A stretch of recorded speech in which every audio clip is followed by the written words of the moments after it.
नमस्कार साथियों, मैं ओम प्रकाश खोजा आप सबका इस वीडियो में हार्दिक स्वागत और अभिनंदन करता हूं। कैसे हो आप सभी? उम्मीद करता हूं सभी एकदम बढ़िया हो, स्वस्थ हो और अच्छे से अपना अध्ययन कर रहे हैं। आप मेरे साथ सामाजिक विज्ञान पढ़ रहे हैं, जिसमें पाठ्य पुस्तक चल रही है समकालीन भारत फर्स्ट, जो कि भूगोल विषय से संबंधित है। उसमें अध्याय क्रमांक 2 हम पढ़ रहे हैं। नाम है भारत का भौतिक स्वरूप। इस अध्याय को हमने कंप्लीटली पढ़ लिया है पिछले सारे वीडियोज के दौरान, और मेरा ऐसा विश्वास है कि आपने पिछले सभी वीडियोस को एकदम कंटिन्यू देखा है और अच्छे से उनको रिवाइज किया है, अच्छे से उनको याद किया है, और फिर उसके बाद में आपने अपने पाठ्य पुस्तक में दिए हुए सारे मैटर को अच्छे से एक बार पढ़ लिया है। और इसी के साथ आपका पूरा अध्याय भी अच्छे से तैयार हो गया है, आप एग्जाम देने के लिए भी तैयार है, इतना आपने अच्छे से याद कर लिया है। और इस वीडियो में मैं आपके लिए लेकर आया हूं इस पाठ्य पुस्तक में आपके अभ्यास प्रश्नों को लेकर, यानी कि जो इस अध्याय के पीछे जितने अभ्यास प्रश्न दे रखे हैं उन अभ्यास प्रश्नों को मैं लेकर आया हूं, और जिसमें हम पहले वीडियो में बात करेंगे अभ्यास प्रश्न आपके फर्स्ट और सेकंड की। यानी कि इसमें आपके जो ऑब्जेक्टिव प्रकार के क्वेश्चन दे रखे हैं, और इसमें आपके दे रखे हैं कुछ लघुतरा अति अति लघुतरात्मक और लघुतरात्मक वाले प्रश्न, जिसमें हम पहले बात करेंगे ऑब्जेक्टिव सवाल यानी कि जो बहुविकल्पिक प्रश्न है, और एक आपके अति लघुतरात्मक जो आपकी संक्षेप में आंसर देने वाले क्वेश्चन है। तो चलिए स्टार्ट करते हैं वीडियो को। अब उससे पहले आपको छोटा सा रिवीजन बता दूं कि आपने क्या क्या पढ़ा है। आपने पढ़ा है भारत के भौतिक स्वरूपों को, यानी कि भारत को कितने भौतिक विभागों में बांटा गया है। तो आपको पता है भारत को 6 विभागों में बांटा है। कौन कौन से? पहला हिमालय पर्वतीय प्रदेश, जो सबसे उत्तर दिशा में है। हिमालय के ठीक दक्षिण में चलोगे तो दूसरा आ जाएगा आपका, आपके हिमालय के दक्षिण में चलोगे तो आपको दूसरा आ जाएगा उत्तरी मैदान। फिर उत्तरी मैदान के पश्चिम में चलोगे तो आपको मिल जाएगा तीसरे नंबर पर भारतीय मरुस्थल। फिर आप इन दोनों के दक्षिण में चलोगे तो नंबर 4 आपको मिल जाएगा प्रायद्वीपीय पठार। इन प्रायद्वीपीय पठारों के पूर्व और पश्चिमी किनारों पर चलोगे तो समुद्र तट पर आपको मिल जाएंगे तटीय मैदान, यानी कि 5 नंबर हो गया तटीय मैदान। और फिर आप अरब सागर और बंगाल की खाड़ी में जाएंगे तो आपको 2 द्वीप समूह मिलेंगे, जिन्हें हम कहते हैं भाई भारत के लक्षद्वीप समूह और अंडमान निकोबार द्वीप समूह, जो आपके छठा बिंदु हो जाता है आपके द्वीप समूह का। तो इनको आपने अच्छे से पढ़ा है, सबकी विशेषताएं अच्छे से पढ़ी है, और सबसे आखिर में इनका महत्व क्या है उनको भी आपने अच्छे से जान लिया है। तो चलिए स्टार्ट करते हैं हमारे आपके अभ्यास प्रश्नों को। पहला सवाल आपकी स्क्रीन पर शो हो रहा है। निम्नलिखित विकल्पों में से सही उत्तर का चयन कीजिएगा, यानी कि सही विकल्प का आपको चयन करना है। प्रश्न दिया है कि एक स्थलीय भाग जो 3 और समुद्र से घिरा हो वो क्या है? तट, प्रायद्वीप, द्वीप, या फिर इनमें से कोई नहीं। एक स्थलीय भाग है जो 3 और समुद्र से घिरा हुआ है, उसे क्या कहते हैं? अब देखो, आपने तटों की भी बात की इस अध्याय में, आपने प्रायद्वीपों की भी बात की, और आपने द्वीपों की भी बात की। अब देखिएगा ये तीनों की परिभाषाएं क्या होती है। देखो, आपने भारत को देखा है कि जो भारत का दक्षिणी क्षेत्र है उसको हमने नाम दिया था प्रायद्वीपीय भारत। प्रायद्वीप का अर्थ क्या होता है? इस भूमि का वह भाग जो 3 और समुद्र से घिरा हुआ होता है उसे हम कहते हैं प्रायद्वीप। तो प्रायद्वीप क्या होता है? जो 3 और समुद्र से घिरा हुआ है। अब इसमें आपको एक नाम दिया है तट। तट क्या होता है? भूमि का वह भाग जिसके एक किनारे पर समुद्र स्थित है वो तट कहलाता है। जैसे जैसे आप यहां पर आपका पश्चिमी तट, यहां पर आपका पूर्वी तट, ये कहलाते हैं तट जिसके एक और समुद्र का विस्तार है। एक दिया है आपको द्वीप। द्वीप क्या है? भूमि का वह भाग जो चारों ओर समुद्र से घिरा हुआ रहता है वो द्वीप कहलाता है। जैसे जैसे आपने लक्षद्वीप पढ़ा, अंडमान निकोबार द्वीप समूह पढ़ा है। इसी प्रकार भारत के पड़ोसी देशों में आपके एक द्वीपीय देश देखा था श्रीलंका, एक देखा था मालदीव। ये जो जितने भी आपके द्वीप होते हैं वो चारों ओर समुद्री क्षेत्र से घिरे हुए रहते हैं। ठीक है, समझ गए इनको? अब देखिएगा, इनको एक बार मैं फिर से आपको फटाफट से लिखवा दूं। देखिएगा, तट का मतलब क्या है? तट, सबसे पहले बात करते हैं तट की। तट क्या होता है? भूमि का वह भाग, भूमि या स्थल का भाग जिसके एक ओर समुद्र हो, जिसके एक ओर समुद्री भाग हो। भूमि का वह भाग जिसके एक ओर समुद्री क्षेत्र का विस्तार हो, एक और समुद्री क्षेत्र हो, वो तट कहलाता है। जैसे जैसे भारत में कौन सा है भाई? जैसे भारत का आपके आता है पूर्वी तट, जैसे भारत का आ जाता है आपका पश्चिमी तट, ये कहलाते हैं आपके तट कहलाते हैं। दूसरा आपको कौन सा दिखा था? प्रायद्वीप। प्रायद्वीप क्या होता है? प्रायद्वीप भूमि का वह भाग जो 3 ओर समुद्र से घिरा हो, यानी कि वह स्थलीय भाग, वह स्थलीय भाग जो तीन ओर समुद्र से घिरा है, तीन ओर समुद्र से घिरा हो, वो क्या कहलाता है? प्रायद्वीप कहलाता है। जैसे भारत का प्रायद्वीपीय पठार। फिर आपके एक और क्या दिया हुआ था शब्द? एक शब्द दिया हुआ था द्वीप। द्वीप क्या होता है? भूमि का वह भाग जो चारों ओर समुद्र से घिरा हो। स्थल जो चारों ओर समुद्र से घिरा हो, चारों ओर समुद्र से घिरा हो। स्थल यानी कि स्थलीय भाग जो चारों ओर समुद्र से घिरा हो, वो कहलाता है आपके द्वीप। ठीक है, इनको भी आप अच्छे से नोट कर लेना भाई, अपने ना अपनी नोटबुक में इनको भी अच्छे से इन तीनों की परिभाषाएं लिख लेना। अगला सवाल, भारत के पूर्वी भाग में म्यांमार की सीमा का निर्धारण करने वाले पर्वतों का संयुक्त नाम है। भारत का पूर्वी भाग, पूर्वी भाग जिसमें म्यांमार की सीमा का निर्धारण, म्यांमार क्या है? भारत का एक पड़ोसी देश है। पूर्वी सीमा पर पड़ोसी देश कौन कौन से? एक तो म्यांमार आता है, एक बांग्लादेश आता है। उसमें आपको बताना है कि जो बांग्लादेश की सीमा का निर्धारण करने वाले पर्वत हैं, छोटी छोटी पर्वत हैं, छोटी छोटी पहाड़ी श्रृंखलाएं हैं, उन पहाड़ी श्रृंखलाओं को संयुक्त रूप में उनको एक साथ क्या नाम दिया जाता है? हिमाचल, पूर्वांचल, उत्तराखंड, या फिर इनमें से कोई नहीं। अब देखो कहां पर हिमालय के द्वारा इस प्रकार की संरचना बनाई जा रही है, तो जब आप ऐसा प्रायद्वीपीय क्षेत्र देखते हो भारत का, ये बांग्लादेश, इधर आपके फिर आपके ये पूर्वांचल के सारे राज्य, ये यहां पर इस प्रकार से हिमालय का विस्तार है। ठीक है, अब हिमालय का विस्तार कहां से है? इस प्रकार से हिमालय की विस्तृत है, चापाकार आकृति में फैला हुआ है, सिंधु नदी के मोड़ से लेकर ब्रह्मपुत्र नदी के मोड़ तक। अब इसमें से आपका जो ये सिंधु नदी वाला ब्रह्मपुत्र नदी है, उस ब्रह्मपुत्र नदी से आगे हिमालय के द्वारा एक तीक्ष्ण मोड़ बनाकर दक्षिण की ओर इसका विस्तार हो जाता है, और जो छोटी छोटी गोलाकार पहाड़ियों के रूप में रहता है, और इन्हीं पहाड़ियों को संयुक्त रूप से नाम दिया जाता है पूर्वांचल की पहाड़ियां। और ये पूर्वांचल की पहाड़ियां यहां पर म्यांमार के साथ में सीमा बनाती है। किसके साथ में? म्यांमार के साथ में इनके द्वारा सीमा बनाई जाती है। यहां पर आपके देश है म्यांमार, जिसका प्राचीन नाम आपके क्या था? ब्रह्मा था, वर्तमान नाम म्यांमार है। इसके साथ सीमा बनाई जाती है इन पहाड़ियों के द्वारा, जिसे आपके संयुक्त रूप से नाम दिया जाता है पूर्वांचल। और इन पूर्वांचल की पहाड़ियों में कौन कौन सी पहाड़ियां आती है? इनमें पहाड़ियां आती है आपके नागा पहाड़ी जो नागालैंड में है, मिजो पहाड़ी जो आपके मिजोरम में है, इसी प्रकार से इनमें आती है आपके मणिपुर की पहाड़ियां जो मणिपुर में है। तो इन सभी पहाड़ियों को आपके सामान्य रूप से या फिर एक साथ में कहा जाता है पूर्वांचल की पहाड़ियां। ठीक है, आगे बात करते हैं अगले सवाल की। गोवा के दक्षिण में स्थित पश्चिमी तटीय पट्टी को क्या कहते हैं? कोरोमंडल, कन्नड़, कोंकण, या फिर उत्तरी सरकार? देखिएगा बहुत शानदार सवाल बना हुआ है। अब देखिएगा ऐसा सवाल आपके है ना, तब आपको सभी तटों के बारे में आपको पता होना चाहिए, कौन से तट का क्या नाम है, और यह तट कौन से राज्यों में फैला हुआ है, कौन सा राज्य कहां पर अवस्थित है, तो इतना सारा आपको पता होना चाहिए। तो इसके लिए हम लेते हैं भारत का मानचित्र। भारत के मानचित्र में जब आपको तट पूछ रखे हैं, तब आपको केवल प्रायद्वीपीय भारत का मानचित्र ले लोगे, उतने में अपना काम हो जाएगा। देखिएगा अब प्रायद्वीपीय भारत लेते हैं, तो यहां पर हम तटों की बात करते हैं। तो देखिएगा तटीय राज्य आते हैं, एक तो गुजरात आता है, गुजरात के दक्षिण में चलते हैं तो आपको महाराष्ट्र मिलता है, महाराष्ट्र के दक्षिण में यहां पर आपको छोटा सा राज्य मिलता है गोवा, गोवा के दक्षिण में चलते हो तो यहां पर आपको मिलता है कर्नाटक, कर्नाटक के दक्षिण में चलते हो तो यहां पर आपको मिलता है केरल। आपको इसमें पूछा है कि गोवा के दक्षिण में, गोवा कहां पर है? तो गोवा आपका ये रहा। इस गोवा के दक्षिण में जो तटीय प्रदेश है, यहां पर जो तटीय पट्टी है, इस पट्टी का नाम क्या है? तो आप तटों के नाम देखिएगा, यहां पर जो महाराष्ट्र और गोवा वाला तट है, महाराष्ट्र और गोवा यानी कि मुंबई से गोवा का तट है, उसको क्या नाम दिया जाता है? याद आ रहा है, आपने अध्याय के दौरान पढ़ा है, इसे नाम दिया जाता है आपका कोंकण तट। कौन सा? मुंबई से गोवा के तट को कहते हैं कोंकण तट। फिर आपके कोंकण तट के दक्षिण में कौन सा है? कर्नाटक वाले क्षेत्र में, उसे कहा जाता है कन्नड़ तट। और फिर केरल वाले तट को क्या नाम दिया जाता है? उसे नाम देते हैं मालाबार तट।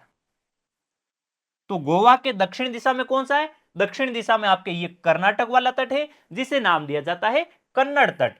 ऑप्शन नंबर आपका बे राइट। अब इसी प्रकार से आपके तट देखो, दो तटों के नाम और दे रखे हैं ऑप्शन में। देखो कोंकण तट, हमने कोंकण तट की बात कर ली, कन्नड़ तट की बात कर ली। एक आपका कोरोमंडल तट नाम दिया है और एक दिया है उत्तरी सरकार। ये कहां पर है? तो देखिएगा, जब आप केरल से आगे चलते हैं आपके पूर्वी तटों की ओर, ये तो कौन से हैं? ये तो सारे आपके पश्चिमी तट हैं। पूर्वी तटों की ओर चलते हैं तो यहां पर आपको राज्य मिलता है तमिलनाडु।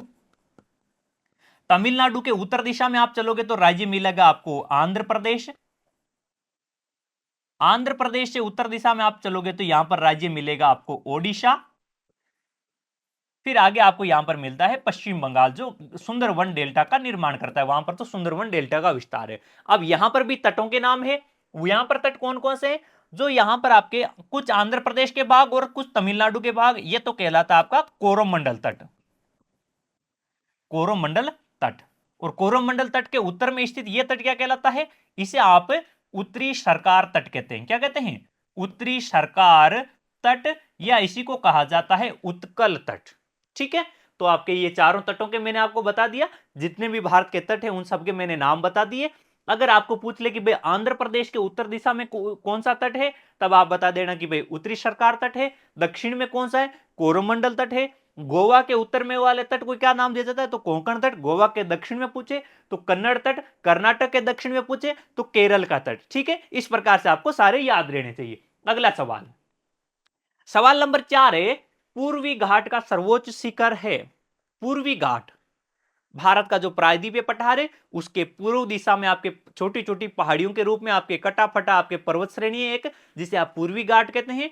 और जो पश्चिम दिशा में है एक सतत पर्वत श्रृंखला है जिसे आप पश्चिमी घाट कहते हैं। आपको पूछा है कि पूर्वी घाट का सर्वोच्च शिखर यानी कि पूर्वी घाट की सबसे ऊंची पर्वत चोटी कौन सी है? अन्नाईमुडी, महेंद्रगिरी, कंचनजंगा या फिर खासी? अब इसमें देखिएगा, आपके राइट आंसर होगा महेंद्रगिरी। महेंद्रगिरी, और महेंद्रगिरी की ऊंचाई है आपके 1500 मीटर। 1500 मीटर ऊंचाई के साथ में महेंद्रगिरी पूर्वी घाट की सर्वोच्च पर्वत चोटी है। अन्नाईमुडी, अन्नाईमुडी आपके है पश्चिमी घाट का सर्वोच्च शिखर। किसका है भाई? पश्चिमी घाट का सर्वोच्च शिखर। और ऊंचाई कितनी है इसकी? इसकी ऊंचाई आती है आपके 2695 मीटर, यानी कि 2695 मीटर। एक आपको दिया है कंचनजंगा। कंचनजंगा, ये कंचनजंगा की ऊंचाई कितनी है? 8595। कितनी है? 8595 मीटर इसकी ऊंचाई है। और ये हिमालय में भारत की सबसे ऊंची पर्वत चोटी है। कंचनजंगा क्या है? हिमालय में भारत की, हिमालय में भारत की सर्वोच्च चोटी है। सर्वोच्च चोटी। अब देखो, कंचनजंगा हिमालय में भारत की सर्वोच्च पर्वत चोटी है। भारत की सबसे ऊंची कंचनजंगा नहीं है। भारत की सबसे ऊंची पर्वत चोटी तो केटू गोडविन ऑस्टिन है, जो कि हिमालय के अंतर्गत नहीं आती है, वो आती है काराकोरम पर्वतमाला में। और कंचनजंगा हिमालय की सबसे ऊंची पर्वत चोटी भी नहीं है। हिमालय की सबसे ऊंची पर्वत चोटी तो है माउंट एवरेस्ट, जो कि भारत में नहीं है, वो नेपाल में है। और ये कंचनजंगा भारत में कहां पर है? ये भारत में आपके हिमालय वाले क्षेत्र में सिक्किम राज्य के अंतर्गत है। एक आपको दिया यहां पर खासी। ये खासी क्या है? खासी आपके मेघालय की पहाड़ियां हैं। ये क्या है? ये मेघालय की एक पहाड़ी है जो कि आपके प्रायद्वीपीय पठार के अंतर्गत आती है। खासी पहाड़ियों पर खासी जनजातियां निवास करती है। खासी के अलावा मेघालय में और कौन सी पहाड़ियां हैं? तो और यहाँ पर गारो पहाड़ियां हैं, और यहाँ पर आपके जयंतिया पहाड़ियां हैं। तो गारो पहाड़ियों पर गारो जनजाति निवास करती है, जयंतिया पहाड़ियों पर जयंतिया जनजाति निवास करती है, और खासी पर खासी जनजातियां निवास करती है। ये तीनों पहाड़ियां आपके इस प्रकार से आपके पहले गारो, फिर खासी और जयंतिया, ये इनका पश्चिम से पूर्व की ओर का विस्तार होता है। कौन सी? सबसे पूर्व दिशा पश्चिम में गारो, फिर आपके खासी, और फिर आपके सबसे पूर्व दिशा में आपके जयंतिया पहाड़ियां। तो इनका पश्चिम से लेकर पूर्व की ओर का क्रम भी आप अच्छे से याद रख लेना। अगला सवाल, सवाल नंबर 2 है, निम्नलिखित प्रश्नों के उत्तर संक्षेप में दीजिएगा। अब आपको ऑब्जेक्टिव क्वेश्चन खत्म हो गए, आगे आंसर देना, आपको संक्षेप आंसर देना है, यानी कि 1 से 2 लाइन में आंसर देना है, अर्थात अति लघु उत्तरात्मक क्वेश्चन आपके सामने आने वाले हैं। पहला सवाल है, भाबर क्या है? देखो, आपने जब ये उत्तरी मैदान पढ़े थे तो उन उत्तरी मैदानों के दौरान हमने चर्चाएं की कि भाई ये समतल मैदानी भाग है और इनको आप देखने पर समतल दिखते हैं ये, लेकिन इनमें भी आपके जिनकी आकृतियां हैं, यहाँ की जो सूक्ष्म स्थलाकृतियां हैं, उनकी दृष्टि से इसे कुछ भागों में बांटा गया है। तो उसके हमने 4 प्रमुख भाग बताए थे। कौन कौन से थे? भाबर, तराई, आपके सबसे पहला कौन सा था? आपके भाबर, तराई, फिर आपके खादर और उसके बाद में बांगर। उनमें से आपको पूछा है कि भाबर क्या है। तो देखिएगा भाबर क्या है, जैसे आपके हिमालय पर्वतीय प्रदेश है, कहां पर है? हिमालय पर्वतीय प्रदेश। देखो आप जब भारत का मानचित्र देखते हो तो यहां पर आपको उत्तर दिशा में हिमालय दिखता है। हिमालय के ठीक दक्षिण में आपके हिमालय पर्वत आपके शिवालिक श्रेणी आती है। शिवालिक श्रेणी से जैसे ही आपके नीचे मैदानी भागों में प्रवेश करते हैं तो यहां पर आपके जब नदियों का आगमन होता है पर्वतीय क्षेत्र से मैदानों की ओर, तो शिवालिक श्रेणी के समानांतर यहां पर आपके चट्टानों का 8 से 10 किलोमीटर चौड़ी एक पट्टी पाई जाती है और उस पट्टी में विभिन्न सेल खंडों का यानी कि चट्टानों के टुकड़ों का, पत्थर आपके पत्थरों का, गुटिकाओं का, गोलासमों का, कंकड़ पत्थर का इत्यादि का एक जमाव पाया जाता है और वो जमाव वाला क्षेत्र आपके भाबर कहलाता है। और इस क्षेत्र में नदियां लुप्त हो जाती है। लुप्त क्यों हो जाती है भाई? जब कभी इन चट्टानी टुकड़ों, गोलास्म, गुटिकाओं के नीचे से नदी प्रवाहित होती है तो वो नदी आपको धरातल पर दिखती नहीं है। आपको धरातल पर ये कंकड़ पत्थर और आपके चट्टानें ही दिखती हैं, लेकिन इनके नीचे से नदी प्रवाहित होती है और पूरे क्षेत्र में नदी लुप्त हो जाती है इन 8 से 16 किलोमीटर की पट्टी के समय में। और यही पट्टी वाला क्षेत्र कहलाता है भाबर कहलाता है। और जब भाबर वाला क्षेत्र समाप्त हो जाता है उसके आगे नदी फिर से उद्गमित हो जाती है, आपको नदी फिर से आपको धरातल पर दिखाई देती है और उस समय वो नदी बहुत सी छोटी छोटी वाहिकाओं में निर्मित होती है जिसे गुम्फित नदी कहते हैं और वो पूरे क्षेत्र में पानी फैल जाता है, यानी कि पूरा एक अनूप झील टाइप का क्षेत्र बन जाता है जो दलदली नुमा भाग भी निर्मित हो सका है कुछ कुछ जगहों पर। और उस क्षेत्र में आपके बहुत ही अधिक वनस्पतियां पाई जाती है और उस क्षेत्र को कहा जाता है तराई क्षेत्र। तो यह हो गया आपका भाबर। ठीक है, समझ गए भाबर क्या है? अच्छे से अपनी नोटबुक में इनको लिख लेना।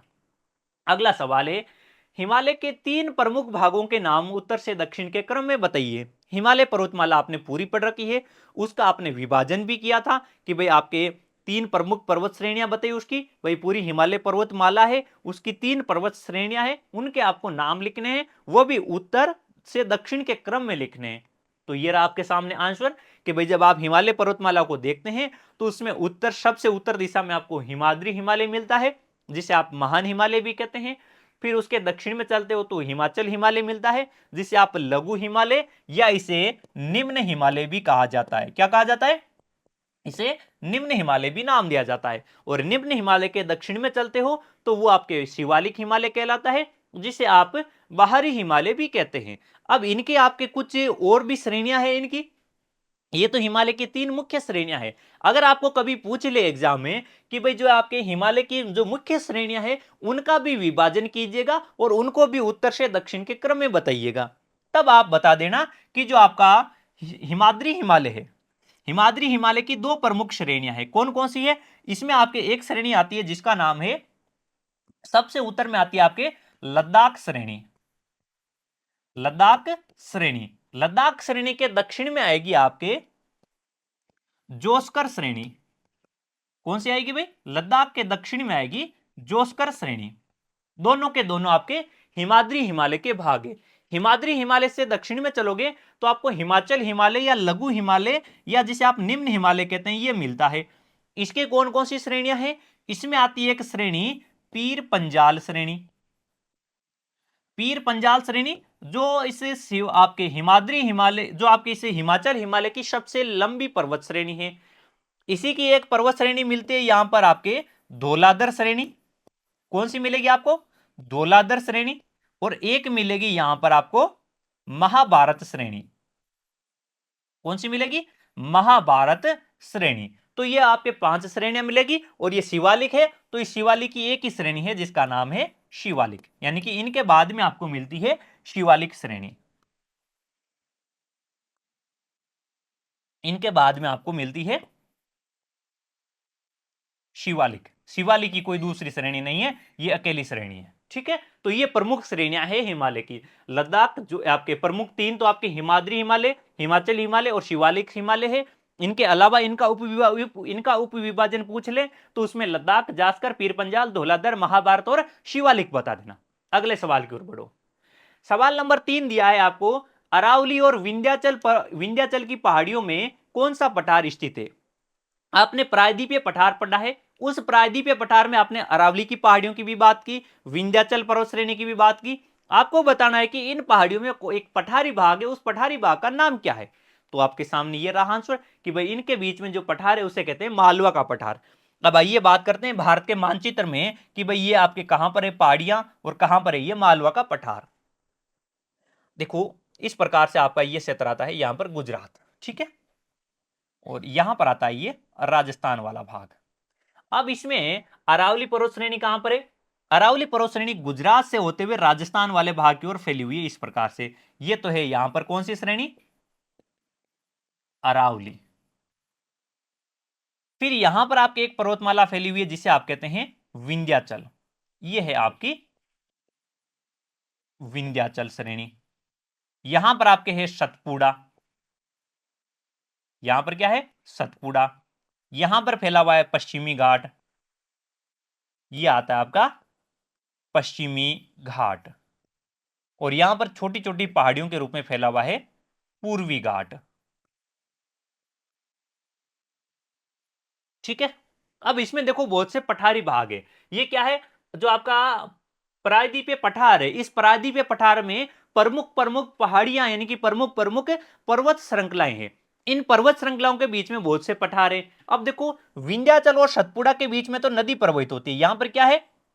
नर्मदा नदी है, ठीक है। इनके बीच में कोई पठारी भाग नहीं है। यहां पर ब्रंश घाटी है और उस ब्रंश घाटी में नर्मदा नदी प्रवाहित हो रही है। कहां पर? विंध्याचल और सतपुड़ा के बीच में। अब जब विंध्याचल से उत्तर दिशा में चलते हैं और अरावली तक चलते हैं तो यहां पर बीच में एक पठारी भाग है। यहां पर बीच में क्या है? एक पठारी भाग है जिसे आप कहते हैं मालवा पठार। क्या कहा जाता है? मालवा पठार, जो मुख्य रूप से मध्य प्रदेश राज्य में फैला हुआ है। इसका कुछ भाग राजस्थान में है और इसे राजस्थान में क्या कहते हैं? राजस्थान के दक्षिण पूर्वी भागों में फैला हुआ है, जहां इसे कहा जाता है हाड़ौती का पठार। क्या कहते हैं इसे? जहां इसे हाड़ौती के पठार के नाम से जाना जाता है। तो यहां पर फैला हुआ है मालवा का पठार। और इस मालवा का पठार, इस विंध्याचल श्रेणी, इनके पूर्व दिशा में यहां पर आपके झारखंड वाला क्षेत्र है जिसमें आपके आ जाता है छोटा नागपुर का पठार, ठीक है। तो ये आपके आ जाता है मालवा का पठार, ठीक है। समझ गए कहां पर है? ये विंध्याचल और अरावली के बीच का भाग है। अगला सवाल, भारत के उन द्वीपों के नाम बताइए जो प्रवाल भित्ति के हैं। आपने भारत के द्वीप समूह पढ़े हैं, उनमें से आपको उन द्वीपों के नाम बताने हैं जो प्रवाल भित्ति के हैं, अर्थात प्रवालों से निर्मित द्वीप हैं। क्या है? कौन से हैं भाई वो? देखिएगा, भारत के दो ही द्वीप समूह हैं, एक आते हैं अंडमान निकोबार द्वीप समूह और एक आ जाता है लक्षद्वीप समूह। इसमें से अंडमान निकोबार द्वीप समूह कहां पर है? बंगाल की खाड़ी में है। लक्षद्वीप समूह कहां पर है? अरब सागर में। कहां पर है भाई? अरब सागर में है। कौन सा द्वीप समूह आ जाता है? लक्षद्वीप समूह। और ये लक्षद्वीप समूह प्रवाल से निर्मित है। जिसकी राजधानी कहां है? इसकी राजधानी कावारती है। प्रवाल क्या होते हैं? प्रवाल आपके सूक्ष्म जीव होते हैं। ये सूक्ष्म जीव क्या करते हैं? यहां पर प्रवाल भित्तियों का निर्माण करते हैं। इनकी प्रवाल भित्तियां कौन बनाते हैं? तो इसमें आपके एक निर्माणकारी जीव होता है जिसे हम हर्माटाइफिक कहते हैं। हर्माटाइफिक जीव होते हैं ये प्रवाल भित्ति, आपके इन प्रवालों के इनके जो आपके जो आवास होते हैं उन आवासों का निर्माण करते हैं। और इनको अगर आपके तट के समानांतर रूप में यहां पर बना देते हैं तो उसे हम तटीय प्रवाल भित्ति कह देते हैं। ये तटीय प्रवाल भित्ति आपके विस्तृत रूप में हो जाती है तो उसे आप क्या कह देते हैं? आपके अवरोधक प्रवाल भित्ति, या उसे बैरियर रीफ कह देते हैं अंग्रेजी में। जैसे ऑस्ट्रेलिया की ग्रेट बैरियर रीफ जो कि 1920 किलोमीटर लंबाई की है। और यही प्रवाल भित्ति अगर किसी एक द्वीप के चारों तरफ निर्मित कर दी जाती है तो उसे हम कह देते हैं प्रवाल द्वीप। और ऐसा लगता है कि ये द्वीप के चारों तरफ प्रवाल भित्ति का निर्माण होकर द्वीप ऐसा दिखता है जैसे ये द्वीप किसी चट्टान से नहीं बना हुआ है, ये तो इन प्रवालों से निर्मित होता है, तो उसे हम प्रवाल द्वीप कह देते हैं। और भारत का जो लक्षद्वीप समूह के द्वीप हैं वो प्रवाल से निर्मित द्वीप कहलाते हैं। और प्रवाल के बारे में आपको पता है ये बहुत ही रंग बिरंगी सुंदर आकृतियां होती है जो पर्यटकों को आपके मोहित करती है, पर्यटकों को अपनी ओर आकर्षित करने का काम करती है ये प्रवाल भित्तियां, ठीक है। और इसी के साथ इस वीडियो को यहीं पर फिनिश करते हैं। हम मिलेंगे इस चैप्टर के जो अभ्यास प्रश्न बचे हुए अभ्यास प्रश्न है यानी कि तीसरे सवाल से आगे स्टार्ट करेंगे नेक्स्ट वीडियो में। तो मिलते हैं हम अगले वीडियो में। और मेरा ऐसा विश्वास है आपके प्रति कि आप इन सवालों को अच्छे से समझ गए हैं, अच्छे से अपनी नोटबुक में इनको नोट करेंगे। और हाँ, नोट करते समय इनको अपनी भाषा में आंसर जरूर लिखना। और जो मैंने आपके बहुविकल्प वाले सवालों के साथ में कुछ परिभाषाएं मैंने आपको बताई है, उन जो बहुविकल्प है, जो प्रत्येक विकल्प की मैंने आपको व्याख्याएं की है, उन व्याख्याओं को भी अपनी नोटबुक में लिखने का प्रयास करना ताकि आपकी लेखन शैली अच्छे से विकसित हो जाए। आपको अच्छे से आपके सारे मैटर याद हो जाए, आपके चैप्टर का रिवीजन अच्छा हो जाए। कभी भी आप लिखने का आलस मत करना, ये मत करना कि मैंने स्क्रीनशॉट ले लिया और रख लिया। नहीं, स्क्रीनशॉट से काम नहीं चलता है। आपको अपनी नोटबुक में लिखना चाहिए ताकि आपका अच्छे से रिवाइज हो सके। ठीक है, इसी आशा के साथ हम मिलते हैं अगले वीडियो में। तब तक आप सभी का धन्यवाद। हंसते रहें, मुस्कुराते रहें और मस्त रहें।